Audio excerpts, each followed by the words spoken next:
very warm welcome to the CNBC TV 18 special of the Daan Utsav. This week we're celebrating the joy of giving, and in that vein we're turning the spotlight on a few corporate houses and their social responsibility initiatives.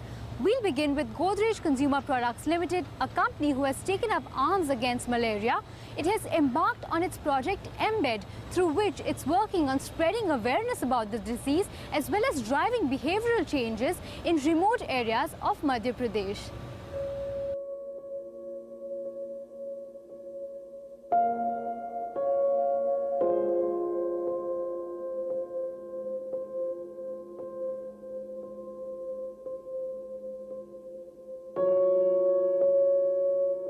In 2016, the Godrej Group launched the project Embed, which essentially translates into the elimination of mosquito-borne diseases in India. This project currently addresses the malaria burden in Madhya Pradesh, which is also a state with the highest malaria burden in India. At this point in time, this project reaches about 9 districts in Madhya Pradesh, and the company plans to scale this up further to reach several more states. We are covering 1 million plus people, and 45% of the population of MP which lives in malaria-infested areas.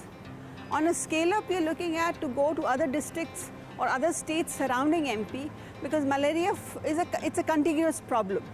It doesn't respect the boundaries of state or country. So if you're going to MP, we would rather go to Chhattisgarh, we would rather go to Jharkhand. So how do you identify the states then where you'd like to scale it up So to? First let's go to how do we identify the districts. We identify districts where API is high. We identify where the primary health centers and the government programs is running well, because we do need a diagnostic and a curative support. We identify those districts where we can have a good NGO partner to implement the program. And we partner with Family Health India to take this program forward. We have local partners in all the 9 districts. That's the way we select the district and the state. Now when we go to Chhattisgarh or we go to Jharkhand or we go to any other state, we'll be looking at these parameters to build the program. Because if the state machinery is not equipped to handle the caseload of diagnosis or curative medicines, then the entire program would fail. Because Godrej as a company does not have the skill or the expertise to provide diagnostic or curative care. For that, we have to partner with the government agencies. Today, we get requests from government agencies to partner and train their public health professionals and people who work on their roles. We work on Gram Chopals. We work with other private players to train them, for them to be able to easily identify and refer the people who may be suffering from malaria. What kind of challenges on ground have you witnessed over the last 2 years of operating in these districts? One of the major challenges is the districts are very far. The hamlets are even farther away. For people to be able to go on a consistent basis, deliver the message, for the people to buy that message, monitor the cases of malaria is very, very important. From 2016 till date, 66% API has come down in the villages where we're working. We have found that 35% people more than before are using government health services for curative and diagnostic care. Now these are not small numbers to achieve. This required a very consistent approach. We are present in 1,300 villages. We are present in 9 districts. We are present in 45% of the population. We are present in 1 million people. It's not an easy scale to achieve. And the reason we have been able to maintain quality is because we have focused on quality right from word go, and partnerships, because we know we will not be able to do it alone.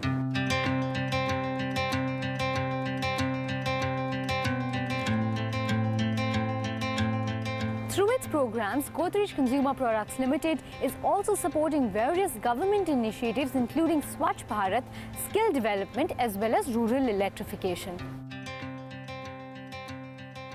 From our perspective, what we do is we look at 3 important criteria. Number 1, is this a big problem that needs to be solved? Number 2, as a group, can we do something different? Can we actually add meaningful impact to what we do?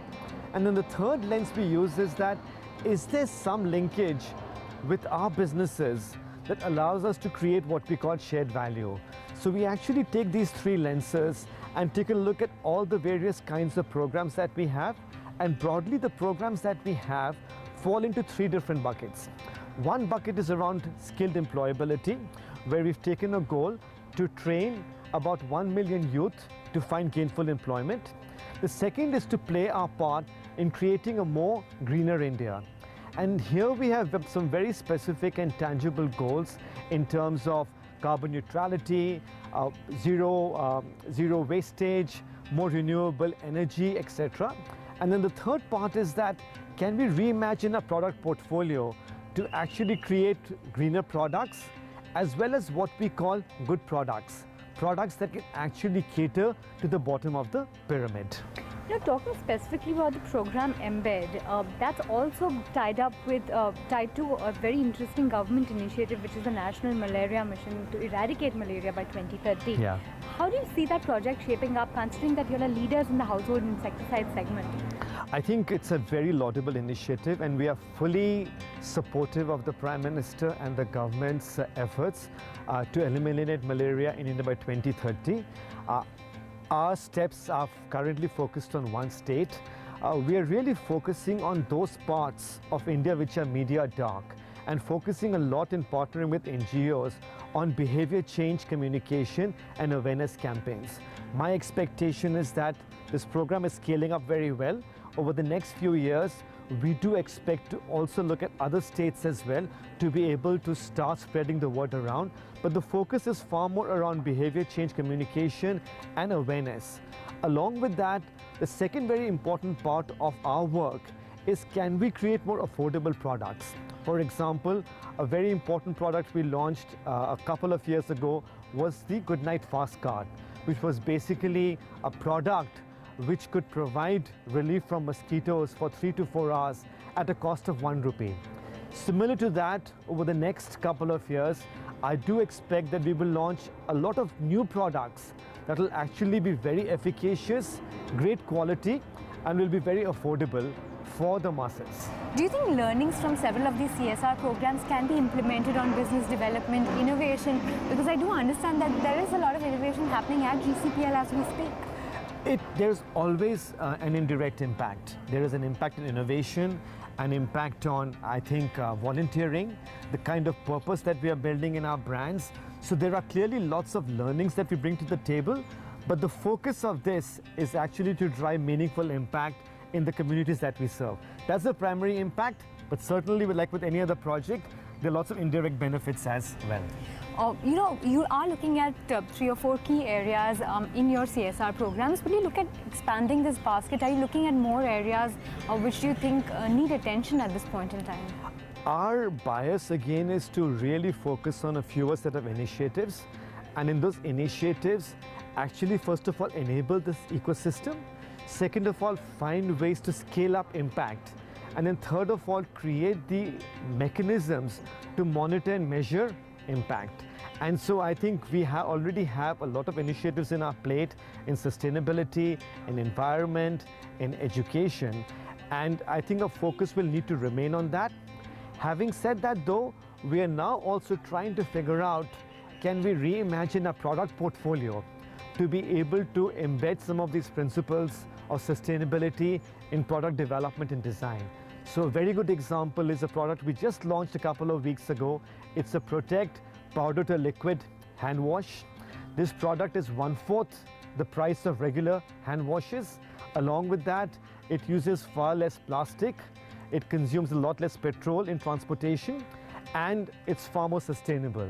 So over time, I do expect that we will continue to find opportunities for us to bring prices down, maintain very high quality, have very delightful designs, but actually create products which have a far lesser impact on the environment.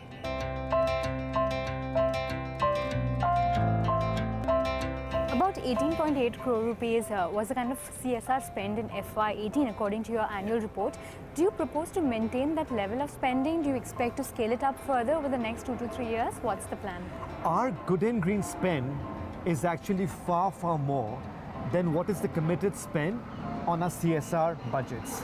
And so our spend is not based on what the budget requirements are.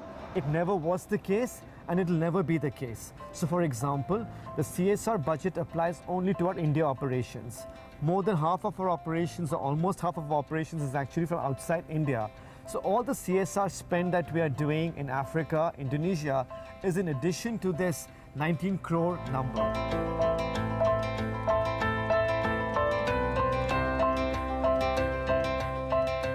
In addition to these CSR programs, the company has made sustainability a key part of their manufacturing processes and are looking at further reducing energy needs as well as carbon emissions from their plants.